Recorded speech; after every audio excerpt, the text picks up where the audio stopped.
Hello everyone. इससे previous वाले video में हम लोगों ने ये पढ़ा था कि किसी भी point alpha beta gamma of an ellipsoid हम 6 नॉर्मल ड्रॉ कर सकते हैं। ठीक है, हमने उस नॉर्मल की इक्वेशन निकाली थी ये वाली कि भाई इसकी मैक्सिमम डिग्री मेरी क्या है 6 है, यानी 6 नॉर्मल ड्रॉ हो रहा है। यहाँ तक बात क्लियर थी। अब हम क्या करेंगे, हम बताएंगे कि जो हमारा पॉइंट है x1 y1 z1 to a ellipsoid, जिससे क्या हो रहा है 6 नॉर्मल ड्रॉ हो रहा है, तो वो क्या कर रहा है, एक कोन पे लाई कर रहा है ऑफ अ सेकेंड डिग्री। ठीक है, कल जितना हमने पढ़ा था ना उसी के आगे का ये टॉपिक है, तो लिख लो।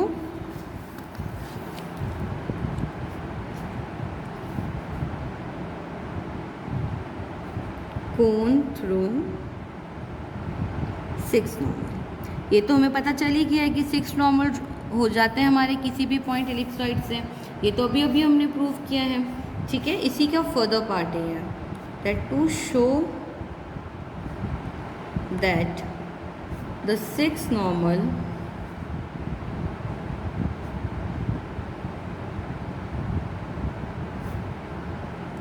from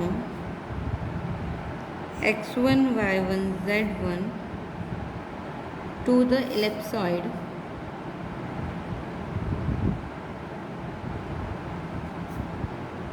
x square upon a square plus y square upon b square plus z square upon c square equal to 1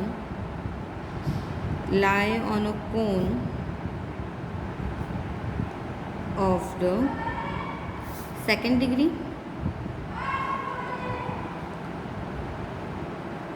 हमें बताना है that the 6 normal from x1 y1 z1 to the ellipsoid lies on a cone of a second degree.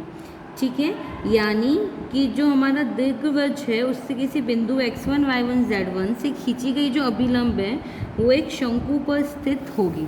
तो देखो, इसको proof करने के लिए सबसे पहले मैं क्या करूँ, जो हमें एलिप्सॉइड की इक्वेशन गिवन है ना, उसको ले लो। Equation number 1, proof let ellipsoid be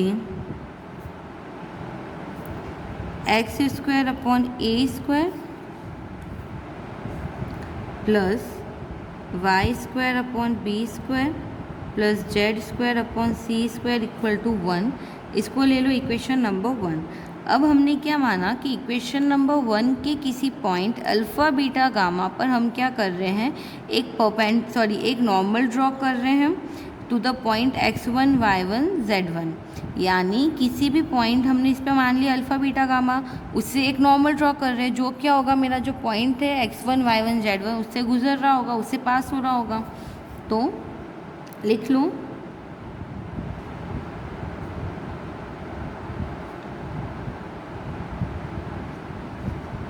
late alpha beta gamma be any point on ellipsoid and drawn normal passes through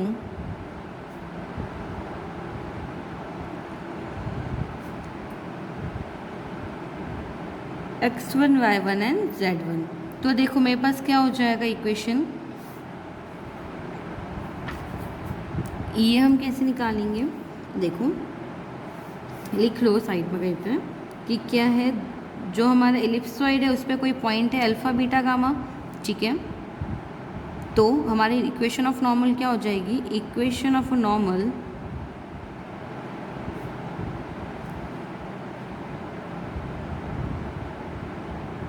will be x minus alpha upon alpha by a square equal to y minus beta beta by a square equal to z minus gamma gamma by C square, ये होगा। ठीक है, अब हमें पता है कि जो हमारा नॉर्मल हम ड्रॉ कर रहे हैं वो क्या हो रहा है, x1 y1 z1 से पास हो रहा है। ठीक है, यानी इसको ले लो equation number A. Equation number A passes through x1 y1 z1। तो देखो मेरी इक्वेशन ऑफ नॉर्मल क्या बन जाएगी, ए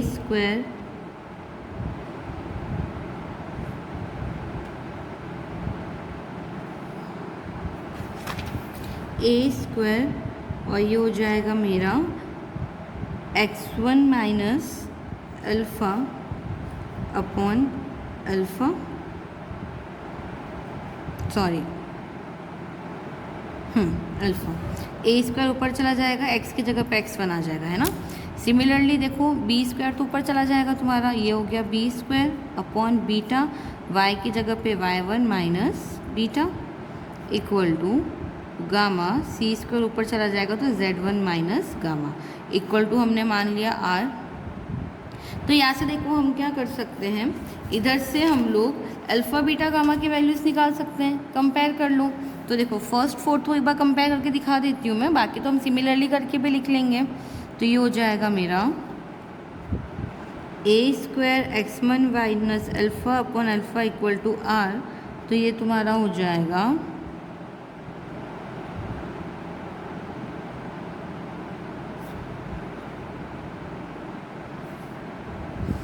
ठीक है।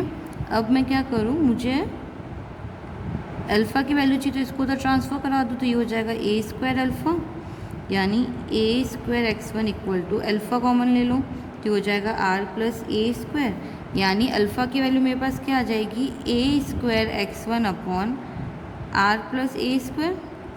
ठीक है। सिमिलरली सेकेंड फोर्थ को कंपेयर करोगे, ठीक है। ये तो तुम्हारे पास आया अल्फ़ा। सिमिलरली बीटा तुम्हारे पास क्या आ जाएगा, B square y1 upon B square plus are.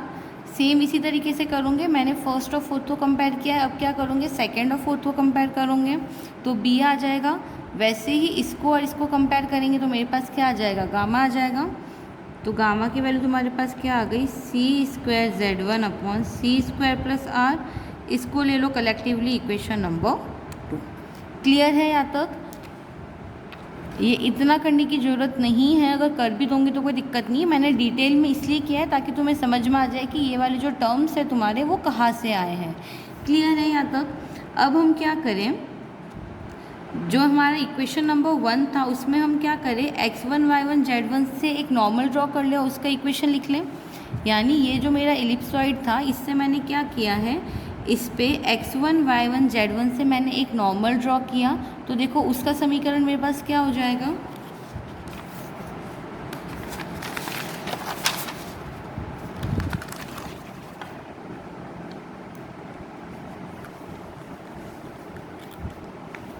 माना late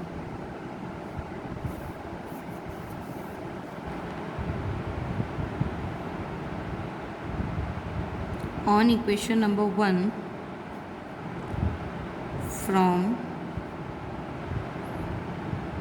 at point x1 y1 z1 equation of normal will be, equation of normal क्या हो जाएगी मेरे पास, x minus x1 upon l, y minus y1 upon m और z minus z1 upon n। यही होगा equation of normal, यानी equation of 9 ही हो जाएगी, x minus x1 upon l, y minus y1 upon m and z minus z1 upon n। Clear है यहाँ तक। अब मैं क्या करूँ, इनको भी कंपेयर करके मैं l m n की वैल्यूज़ निकाल सकती हूँ। तो चलो कंपेयर कर लो।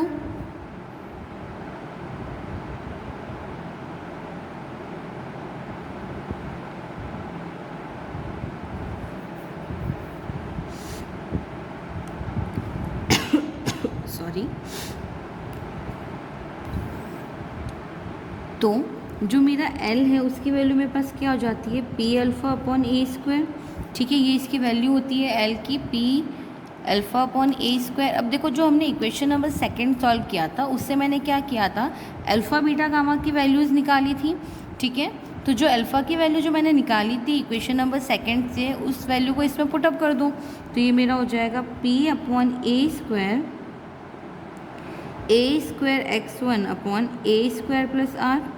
ए स्क्वायर से ए स्क्वायर कट हो जाएगा, यानी इसकी वैल्यू आ जाएगी तुम्हारे पास P X one upon A square plus R. ये वैल्यू तुम्हारी एल की होती है। सिमिलरली किसकी वैल्यू लिख लूँ मैं, एम की, तो एम की वैल्यू तुम्हारे पास क्या हो जाएगी, P beta upon B square.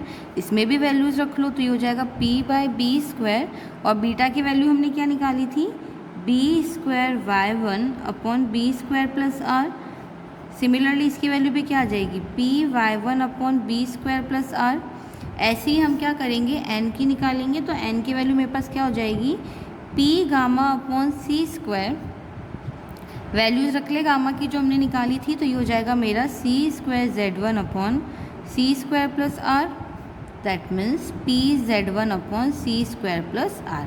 अच्छा, अब हम देखो इसमें क्या कर सकते हैं, इसमें अगर तुम क्रॉस मल्टीप्लाई करा लो तो ये यहाँ से तुम्हें रिजल्ट क्या मिल जाएगा, A square plus R equal to P X one upon L. Simply मैंने क्रॉस मल्टीप्लाई कराया है इन दोनों टर्म्स में, तो एल रेसिप्रोकल में आ जाएगा, ये उधर चला जाएगा।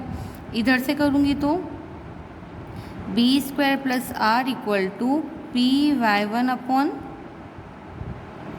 एम, और यहाँ से करेंगे तो C square plus R equal to P Z one upon N. Clear है यहाँ तक? इसको दे दो equation number 4th, equation number 5th and equation number 6th। यहाँ तक बात क्लियर है? अब मैं क्या करूँ, equation number 4th, 5th, 6th में B square minus C square minus A square और A square minus B square का मल्टीप्लाई करके ऐड कर लूँ, ठीक है। यानी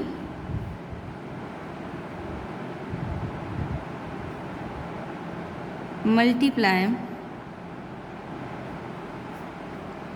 B square minus C square in equation number 4th plus C square minus A square को मल्टीप्लाई करेंगे in equation number 5th plus A square minus B square को मल्टीप्लाई करेंगे in equation number 6th। Equation number 4th में मैंने क्या किया, B square minus C square का multiply कराया। इस वाली इक्वेशन में मैं क्या करूँगी, सी स्क्वायर माइनस ए स्क्वायर का मल्टीप्लाई कराऊंगी, और जो इक्वेशन नंबर 6th है उसमें ए स्क्वायर माइनस बी स्क्वायर का मल्टीप्लाई करा लो और फिर उनको ऐड कर लो। तो देखो इक्वेशन मेरे पास क्या बन जाएगी, A square plus R into B square minus C square plus LHS part एक साइड लिख रही हूँ और RHS पार्ट में इसका एक साइड लिख रही हूँ, ठीक है।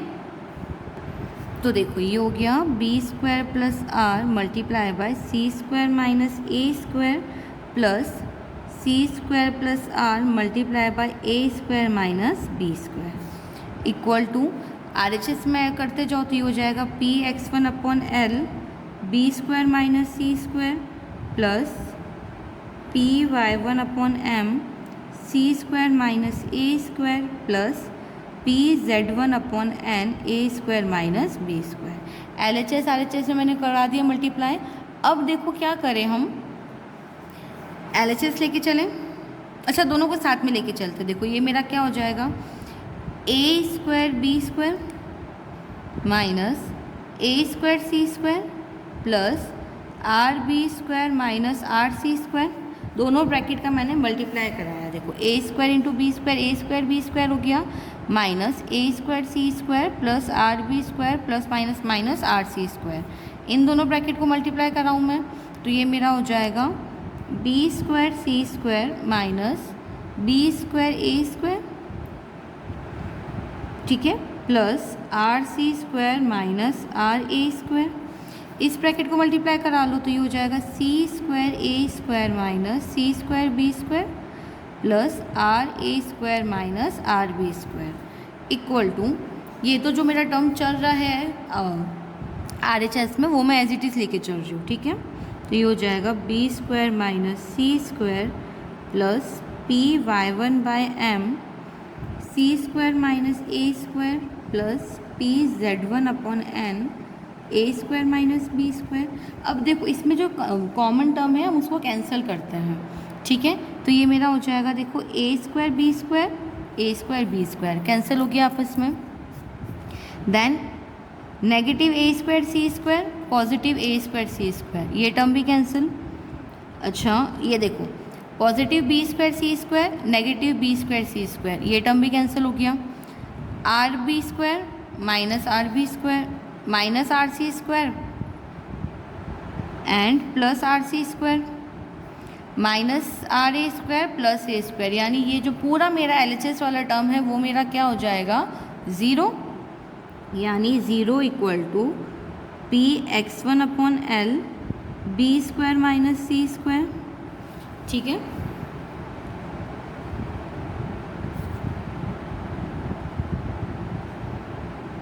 माइनस ए स्क्वायर हो जाएगा और पी z1n A square minus B square. Clear है यहाँ तक?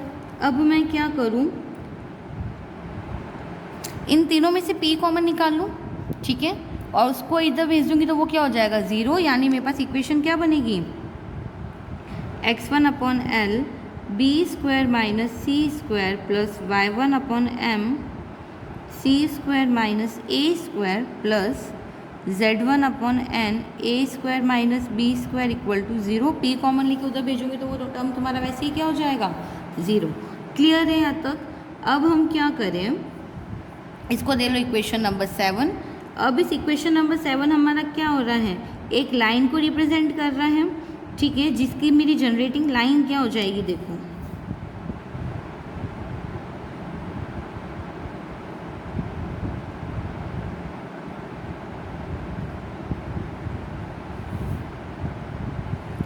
Equation number 7 represent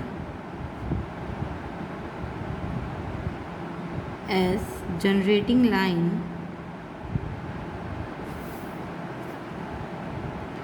of equation number 3rd।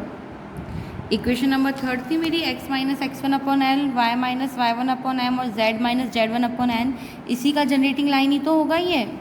ठीक है, तो तुम्हारी इक्वेशन क्या बन जाएगी, देखो x1 अपॉन, देखो इक्वेशन नंबर 3rd से अगर तुम कंपेयर करोगे तो l की वैल्यू क्या आ रही है x माइनस x1, m की वैल्यू क्या आ जाएगी y माइनस y1 और n की l की वैल्यू आ जाएगी x माइनस x1, m की वैल्यू आ जाएगी y माइनस y1 और n की वैल्यू आ जाएगी तुम्हारी z माइनस z1। कंपेयर देखो कैसे करोगे, एक बार रफ में दिखा देती हूँ, बार बार कंपेयर करने की ज़रूरत नहीं है, तुम लोग डायरेक्टली लिख सकते हो। इसका तरीका क्या होता है कंपेयर करने का, x minus x1 upon L equal to y minus y1 upon M equal to z minus z1 upon N equal to r ले लेते हो। ठीक है, फिर कंपेयर करते हो तो एल आर तुम्हारे पास क्या आ जाएगा x माइनस x1, यानी l की वैल्यू क्या आ जाएगी x minus x1 upon r। ठीक है, ऐसे ही तुम्हारे पास m की वैल्यू क्या आ जाती है y minus y1 upon r और n की वैल्यू आ जाती है z minus z1 upon r। फिर हम क्या करते हैं, इसमें सपोज करते हैं that let r equal to 1।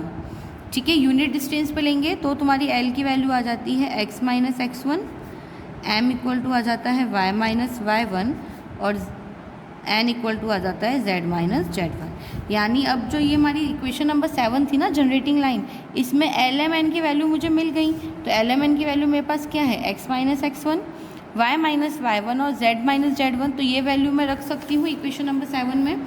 तो चलो इक्वेशन नंबर 7 में हम वैल्यू रखते हैं, तो ये मेरा हो जाएगा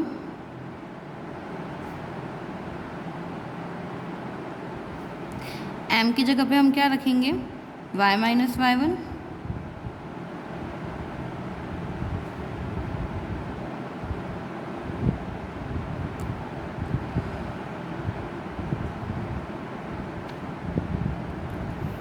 इक्वल टू 0। ठीक है, ये क्या कर रही है हमारी, ये वाली जो मेरी इक्वेशन है ये क्या कर रही है, कोन को रिप्रेजेंट कर रही है इन अ 2D।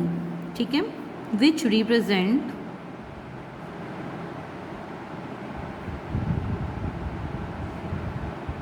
Cone of second degree. ये तुम्हारी सेकेंड डिग्री कोन की इक्वेशन होती हैं इन 3 डायमेंशन। ठीक है, इस इक्वेशन को याद कर लेना कि तुम्हारा 3D में कोन और सेकेंड डिग्री की इक्वेशन तुम्हारी ये होती हैं। क्लियर है यहाँ तक? देयरफॉर ये प्रूव हो गया कि किसी भी पॉइंट x1, y1, z1 से जो 6 नॉर्मल हम लोग ड्रॉ कर रहे हैं, ठीक है, वो नॉर्मल क्या होगा हमारा, लाई करेगा on a cone of a second degree. So I hope ये वाला क्वेश्चन सभी को अच्छे से समझ में आ गया होगा। ये भी तुम्हारा एक थ्योरम फॉर्म का क्वेश्चन था, ठीक है। थ्योरम गिवन थी कि भाई 6 नॉर्मल है जो x1, y1, z1 of ellipsoid से तुम्हारी ड्रॉ हो रही है और वो तुम्हारी क्या कर रही है, कोन ऑफ सेकेंड डिग्री पे लाई करनी है, उसी को हमें यहाँ पे प्रूव करना था। सो ये वाला पोर्शन सभी को अच्छे से क्लियर हो गया होगा। इसके बाद वाले लेक्चर में हम लोग इससे रिलेटेड कुछ क्वेश्चंस है, एग्जाम्पल क्वेश्चन है, हम लोग वो करेंगे। Okay, thank you so much.